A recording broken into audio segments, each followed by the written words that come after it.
Welcome to my channel. Pada video kali ini kita akan membahas tentang obat. Apa itu obat?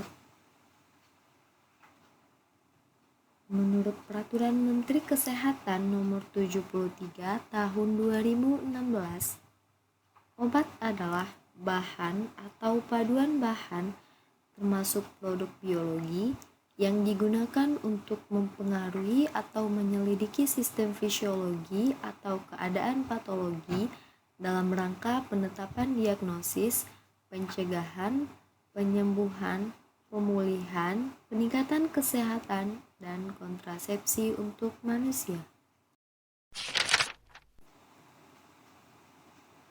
Nah, berdasarkan definisi di atas, dapat kita ambil kata kunci dari definisi obat itu sendiri, yaitu merupakan suatu bahan atau campuran bahan dengan tujuan untuk penetapan diagnosis, pencegahan, penyembuhan, pemulihan, peningkatan kesehatan, dan kontrasepsi.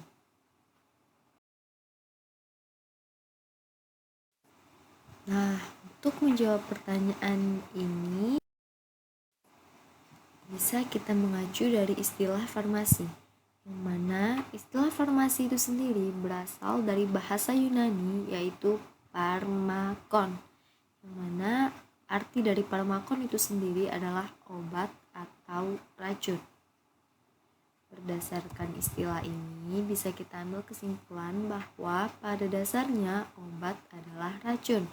Nah, apa sih perbedaan obat dengan racun? Yang membedakannya hanya satu, yaitu dosisnya. Nah, obat atau racun. Nah, racun apabila diberikan dengan dosis yang tepat pada kondisi yang tepat, ia akan bisa bersifat menyembuhkan. Namun, apabila obat itu diberikan pada dosis yang tidak tepat dengan kondisi yang tidak tepat, ia akan bisa bersifat sebagai racun yang mematikan. Nah, ketepatan dosis. Ketepatan dosis bisa kita lihat dari frekuensi penggunaan. Misalnya, lazimnya paracetamol digunakan 3 kali sehari. Namun, apabila digunakan lebih dari dosis lazimnya, bahkan melebihi dosis toksiknya, berarti obat tersebut bisa bersifat sebagai racun. Nah, ketepatan dosis juga bisa kita lihat dari umur dan berat badan, yang mana ini ada rumus yang digunakan untuk perhitungan dosis pada anak-anak. Untuk perhitungannya bisa dilihat pada video selanjutnya ya. Nah, ketepatan kondisi. Ketepatan kondisi yang dimaksud di sini adalah dilihat dari tujuan terapi. Misalnya obat yang kita gunakan apakah sudah sesuai dengan tujuan terapinya. Misal demam diberikan paracetamol, berarti obat tersebut sudah sesuai dengan tujuan terapinya. Dan juga ketepatan kondisi juga diukur dari sesuai dengan kondisi tubuh pasien. Misalnya, apakah pasien masih memiliki fungsi organ yang normal.